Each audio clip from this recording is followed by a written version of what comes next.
안녕하세요. 삶의 깊이를 더하는 지혜의 여정에 함께 해주시는 여러분, 반갑습니다. 오늘 우리는 가장 근원적인 질문, 죽음 너머에는 무엇이 있는가에 대한 놀라운 이야기를 나누고자 합니다. 이 이야기는 한 번이 아닌 무려 6번이나 죽음의 문턱을 넘어섰던 한 여성, 낸시 데니슨의 생생한 증언입니다. 그녀는 변호사이자 사립탐정, 그리고 비행기 조종사라는 다채로운 이력을 가졌지만 그녀의 삶을 송두리째 바꾼 것은 바로 임사체험이었습니다. 본격적인 이야기에 앞서 만약 이 내용이 누군가에게 위로와 깨달음, 그리고 영적인 평화를 줄 수 있다고 생각하신다면 이 영상을 소중한 분들과 함께 나누어 주시길 부탁드립니다. 여러분이 나누는 이 작은 빛 하나가 누군가의 어두운 길을 밝히는 등불이 될 수 있습니다. 이 이야기를 듣는 모든 분들에게 창조주의 은총과 평화가 함께하기를 기도합니다. 자, 이제 우리 모두의 마음을 열고 상상조차 할 수 없었던 세계로의 여정을 시작하겠습니다. 이야기는 1994년 3월 14일 그녀의 첫 번째 죽음에서 시작됩니다. 당시 그녀는 간단한 시술을 받던 중이었습니다. 하지만 국소 마취제에 대한 심각한 알레르기 반응, 즉 아나필락시스 쇼크가 찾아왔고 설상가상으로 극심한 저혈당 상태가 겹치면서 그녀의 심장은 그대로 멈추어 버렸습니다. 의료 기록에 따르면 그녀는 약 30분간 사망 상태에 있었습니다. 그 순간 그녀는 자신의 몸에서 부드럽게 빠져나오는 것을 느꼈습니다.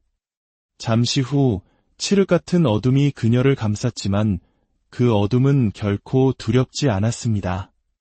곧이어 저 멀리서부터 눈부시지만 따스한 빛이 다가왔고 그녀는 자연스럽게 그 빛 속으로 빨려 들어갔습니다. 많은 임사체험자들이 이야기하는 터널이나 먼저 세상을 떠난 가족들을 만나는 경험은 그녀에게 없었습니다. 하지만 빛 속에 머무는 동안 엄청난 양의 정보와 지식이 마치 폭포수처럼 그녀의 의식 속으로 쏟아져 들어왔습니다. 그리고 그녀의 인생 전체를 되돌아보는 생애 회고가 시작되었습니다. 그런데 그녀의 생애 회고는 단순히 과거를 스크린처럼 보는 것이 아니었습니다. 그녀의 의식은 마치 거대한 거품 안에 있는 듯했고 그 거품의 표면에 그녀의 일생이 파노라마처럼 펼쳐졌습니다. 그때 그녀의 영원한 친구들인 5명의 빛의 존재들이 나타났습니다. 한 명은 거품 안에서 그녀와 함께했고 나머지 넷은 거품 밖에서 그녀의 삶을 지켜보고 있었습니다. 더욱 놀라운 것은 거품 밖에 있던 빛의 존재들이 그녀의 삶 속 특정 장면에 직접 뛰어들어 그 순간을 체험하는 것이었습니다. 그들은 자기 자신으로서 그 장면에 참여하기도 하고 때로는 낸시 자신이 되어 그녀의 감정과 생각을 그대로 느끼며 그 삶을 살아보기도 했습니다. 이 모든 것이 동시에 수없이 반복되었습니다. 하지만 그녀를 진정으로 압도한 것은 따로 있었습니다.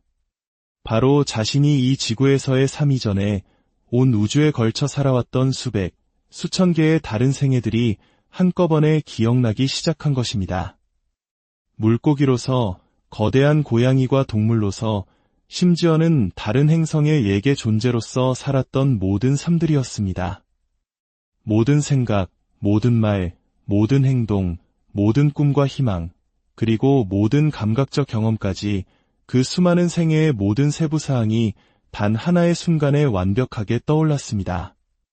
그녀는 그 모든 삶을 동시에 다시 살고 있었습니다. 그리고 경악했습니다. 어떻게 이 모든 것을 잊고 살 수 있었을까? 지구에서의 단 한 번의 삶에 갇혀 이 광대한 기억을 까맣게 잊고 있었다는 사실이 도저히 이해되지 않았습니다.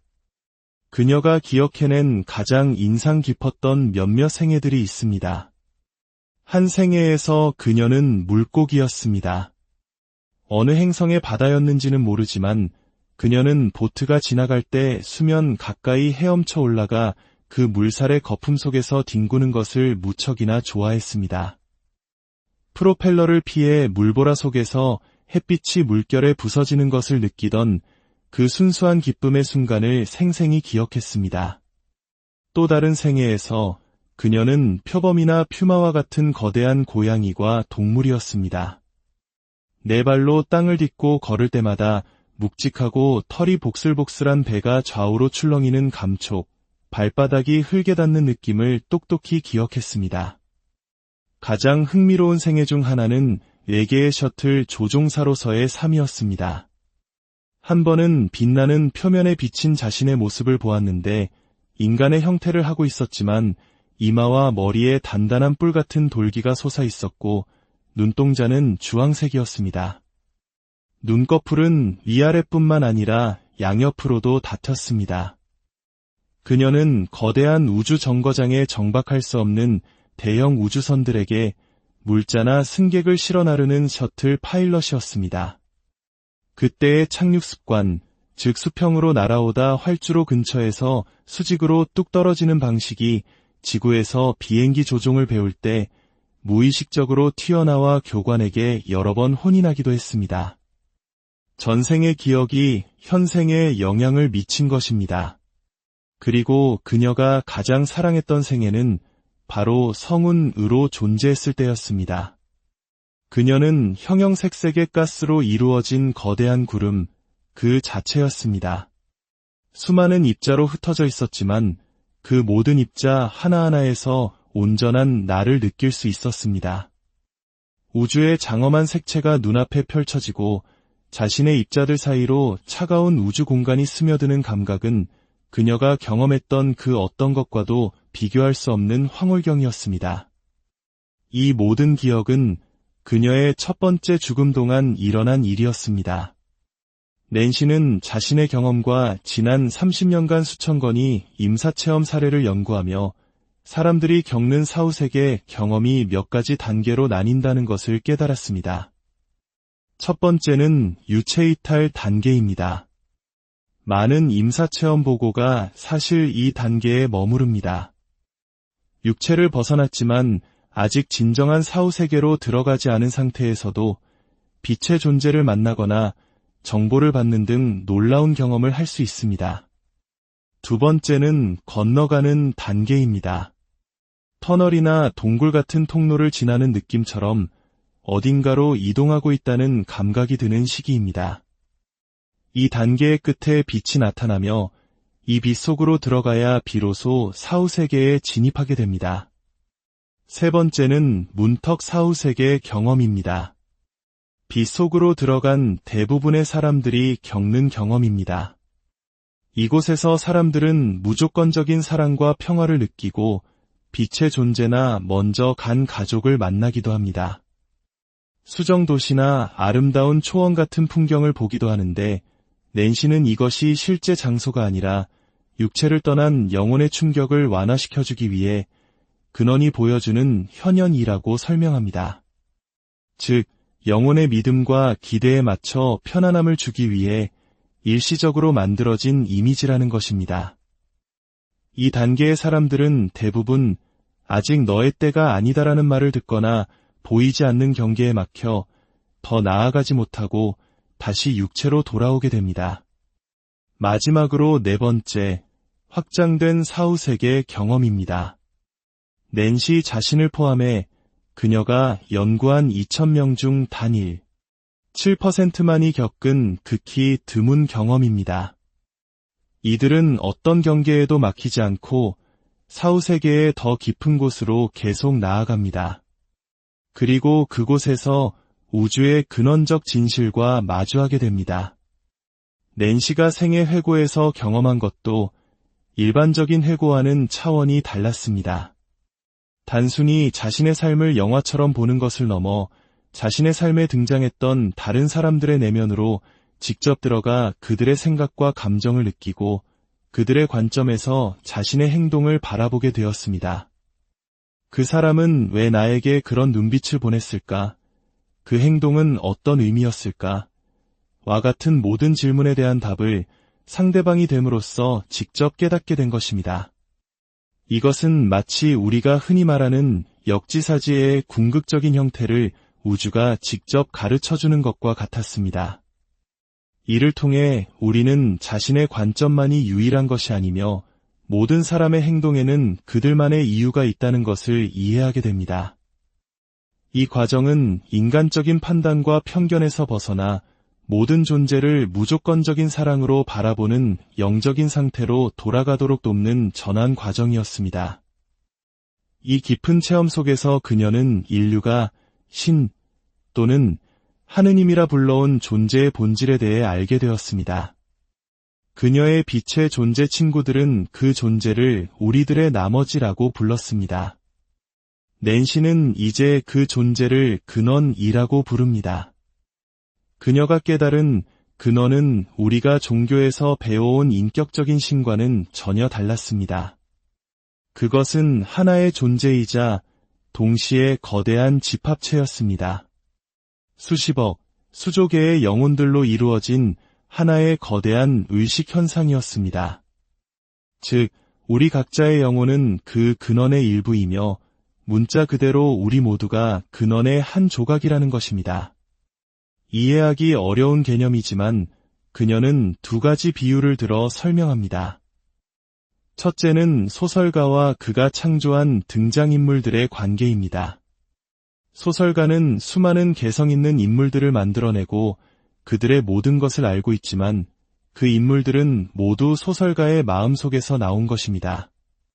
근원은 이와 같이 우리라는 수많은 영혼들을 자신의 의식 안에서 창조했습니다. 둘째는 꿈입니다. 우리가 꿈을 꿀 때 꿈속에 등장하는 수백 명의 인물들은 사실 모두 나 자신의 정신적 투사입니다. 이와 같이 우주에 존재하는 우리 모두는 근원이라는 거대한 의식이 꾸는 꿈속의 등장인물들과 같다는 것입니다. 이러한 관점에서 볼 때 천국과 지옥이라는 개념 또한 인간적인 투사에 불과했습니다. 근원의 본질은 무조건적인 사랑과 창조의 에너지 그 자체입니다. 인간의 특성인 분노, 질투, 복수심, 심판과 같은 개념은 근원에게는 존재하지 않습니다. 따라서 처벌을 위한 장소인 지옥은 존재할 이유가 없었습니다. 또한 천국 역시 우리가 상상하는 황금 도시나 낙원 같은 물리적인 장소가 아니었습니다. 그것은 근원의 에너지에 더 가까이 다가가는 상태, 즉 더 높은 수준의 의식과 사랑을 경험하는 존재의 상태였습니다. 우리가 이 땅에서 사랑을 느낄 때 우리는 근원의 에너지를 아주 희미하게나마 느끼고 있는 것입니다. 사후세계는 그 사랑의 에너지 밀도가 훨씬 더 높은 곳일 뿐입니다. 그렇다면 우리가 겪는 이 모든 고통의 이유는 무엇일까요? 왜 우리는 이토록 고통스러운 지구에서의 삶을 선택하는 것일까요? 근원의 관점에서 삶은 상상할 수 있는 모든 것을 경험하기 위한 여정입니다. 근원은 우주를 창조하고 중력, 화학 반응, 생명의 번식과 같은 자연 법칙을 설정한 뒤 그 안에서 모든 것이 자유롭게 진화하도록 지켜봅니다. 근원은 우주에 직접적으로 개입하지 않습니다. 그 진화의 과정 속에서 인류라는 존재가 나타났습니다. 낸시가 본 바에 따르면 인간은 신의 형상을 따라 특별하게 창조된 존재가 아니라 다른 동물들과 마찬가지로 진화의 산물인 동물입니다. 우리 안에는 신성한 영혼이 깃들어 있지만 우리의 육체는 생존 본능, 두려움, 탐욕, 이기심과 같은 동물적 본성을 가지고 있습니다. 이 세상의 모든 고통은 바로 이 다스려지지 않은 인간의 동물적 본성에서 비롯된다고 그녀는 말합니다. 하지만 역설적이게도 우리 영혼들은 바로 그 때문에 지구에 오기를 선택합니다.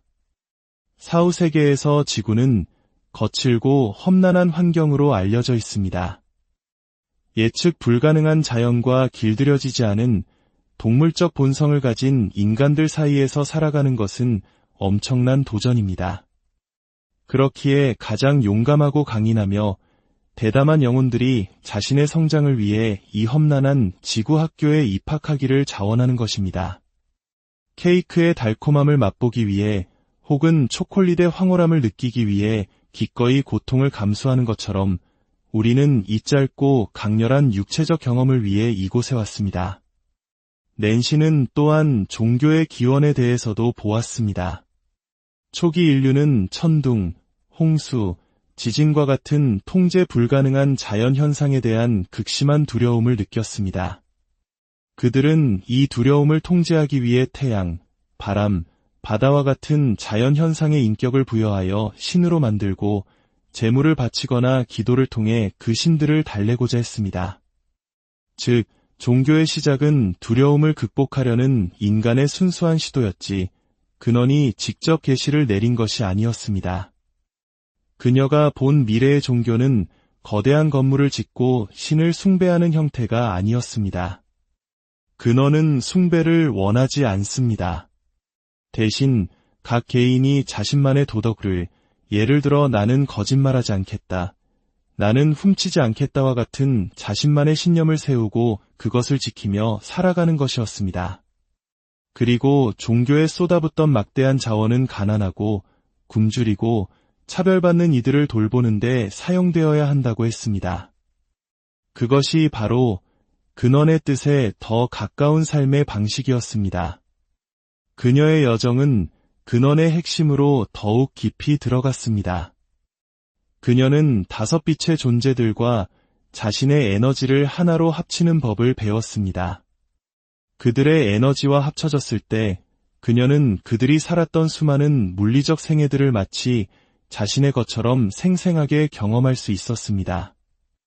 이것이 바로 육체를 통한 화신 단계 이후의 영적 진화 단계인 가상체험 단계였습니다. 마침내 그녀와 5 친구들의 에너지가 완전히 하나가 되었을 때 그녀는 우주 창조의 순간을 목격했습니다. 그리고 다음 순간 그녀는 근원 그 자체로 깨어났습니다. 그녀는 더 이상 낸시라는 한 개인이 아니었습니다. 그녀는 우주에 존재하는 모든 영혼, 모든 생애, 모든 지식과 지혜, 모든 경험 그 자체가 되었습니다. 나라는 개별적 자아를 잃는 것은 상실이 아니라 모든 것을 얻는 확장이었습니다. 이것이 바로 모든 영혼의 궁극적인 귀향이었습니다. 우리는 모두 근원이라는 거대한 바다에서 나온 개별적인 물방울과 같습니다. 언젠가 우리는 다시 그 바다로 돌아가 하나가 될 것입니다. 낸시 데니슨의 이야기는 우리에게 중요한 메시지를 던져줍니다. 서로의 종교가 옳다고 다투거나 피부색이나 신념이 다르다고 싸우는 것은 무의미합니다. 당신이 다른 사람과 싸울 때 당신은 당신 자신과 싸우고 있는 것입니다. 왜냐하면 우리는 모두 하나, 우리들의 나머지의 일부이기 때문입니다. 당신이 바로 근원의 신성한 한 조각이라는 사실을 깨달을 때 우리는 자기 자신과 타인을 더욱 깊이 존중하고 사랑할 수 있게 될 것입니다. 올바른 길을 가고 있는지 심판받지 않을지 걱정하며 무거운 짐을 지고 갈 필요가 없습니다. 이야기를 듣고 계신 여러분은 결코 혼자가 아닙니다. 여러분은 이 우주에서 가장 장엄하고 아름다운 존재의 일부입니다. 오늘 이 놀라운 영적 여정을 통해 여러분의 마음에 작은 울림이 있었기를 바랍니다. 낸시 데니슨이 마지막으로 전한 메시지는 단순하지만 가장 심오한 진리를 담고 있습니다. 저는 당신을 사랑합니다. 우리 모두는 당신을 사랑합니다. 언제나 어디에서나 당신이 어떤 모습이든 상관없이 말입니다. 이 이야기가 여러분의 마음에 작은 등불이 되기를, 그리고 여러분을 둘러싼 우주의 무조건적인 사랑을 언제나 느끼시기를 기도합니다. 평안이 가득